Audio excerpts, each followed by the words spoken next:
జై శ్రీమన్నారాయణ. అందరికీ నమస్కారం అండి. ఈ ఏడాది 2024 నుంచి క్రోధినామ సంవత్సరము ఏప్రిల్ 9న జరుపుకోబోతున్నాము. ఈ ఉగాదికి ప్రాముఖ్యమైనటువంటిది, విశిష్టమైనటువంటిది ఉగాది పచ్చడి అండి. ఈ ఉగాది పచ్చడిలో అనేక రకాలైనటువంటి ఔషధ గుణాలు, ఆయుర్వేదిక్ ఔషధ గుణాలు కలిగి ఉంది. అలాగే ఆధ్యాత్మికంగా ఎంతో మహత్యం కలిగి ఉంది. ఈ ఉగాది పచ్చడి గురించి మనం ఇప్పుడు చెప్పుకుందాం ఈ వీడియోలో. ఉగాది పచ్చడిని ఒక్కో చోట ఒక్కో విధంగా తయారు చేస్తూ ఉంటారు. కానీ ఏ ప్రాంతం వారైనా సరే అందులో తీపి, పులుపు, ఉప్పు, కారము, చేదు, వగరు అనే 6 రుచులను తప్పకుండా ఉండేలా చూస్తారు.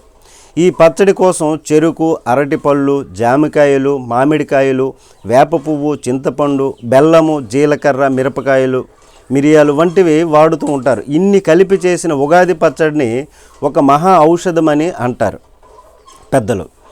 ఈ ఉగాది పచ్చడిని ఈ పండుగ నుంచి శ్రీరామనవమి వరకు లేదా చైత్ర పౌర్ణమి వరకు ప్రతిరోజు తింటే శరీరంలో రోగనిరోధక శక్తి పెరుగుతుంది. ఆ సంవత్సరం అంతా రోగాలు దరి చేరవని మన నమ్మకం, పెద్దల నమ్మకం, మన తెలుగువారి నమ్మకం కూడా. ఆయుర్వేద శాస్త్ర ప్రకారము కూడా ఇదే నమ్మకం. ఉగాది పచ్చడిని ఆయుర్వేదిక్ శాస్త్ర ప్రకారంగా నింబకుసుమ భక్షణము అంటారండి.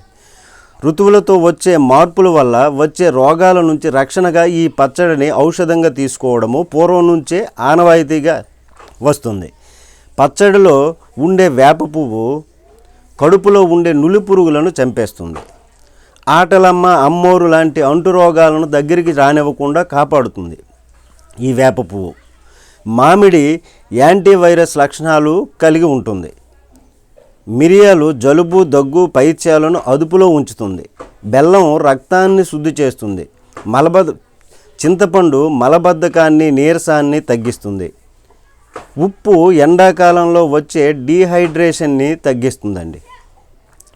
ఇన్ని రకాలైనటువంటి ఔషధ గుణాలు ఉన్నాయండి ఈ పచ్చడిలో, ఉగాది పచ్చడిలో. సంవత్సరం అంతా ఎదురయ్యే మంచి చెడులను, కష్ట సుఖాలను సమానంగా తీసుకోవాలనే సందేశాన్ని కూడా ఉగాది పచ్చడి ఇస్తుంది. అదేంటంటే బెల్లం తీపి సంతోషానికి సంకేతం అండి, సంతోషాన్ని ఇస్తుంది. ఉప్పు జీవితంలో ఉత్సాహానికి సంకేతాన్ని ఇస్తుంది. వేప పువ్వు చేదు యొక్క బాధ తాలూకా అనుభవాలకు సంకేతంగా ఉంటుందండి. చింతపండు పులుపు నేర్పుగా వ్యవహరించాల్సిన పరిస్థితులను మనకి తెలియజేస్తుందండి. పచ్చి మామిడి ముక్కలు వాటి యొక్క పులుపు కొత్త సవాళ్లకు, ఆ కొత్త సవాళ్ళను ఎలా ఎదుర్కోవాలి అనే దాన్ని తెలియజేస్తుందండి. కారము సహనం కోల్పోయేట్టు చేసే పరిస్థితులకు సంకేతం అని చెప్తారండి.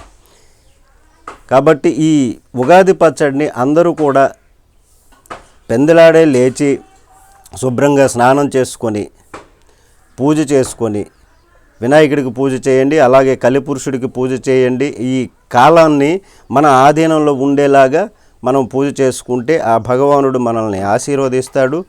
ఈ విధంగా ఉగాది పచ్చడిని అందరూ కూడా తిని సుఖ సంతోషాలతో, ఆయురారోగ్యాలతో ఉండాలని ఆ భగవంతుడిని, ఆ దేవదేవుని వేడుకుంటూ సెలవు. జై శ్రీమన్నారాయణ.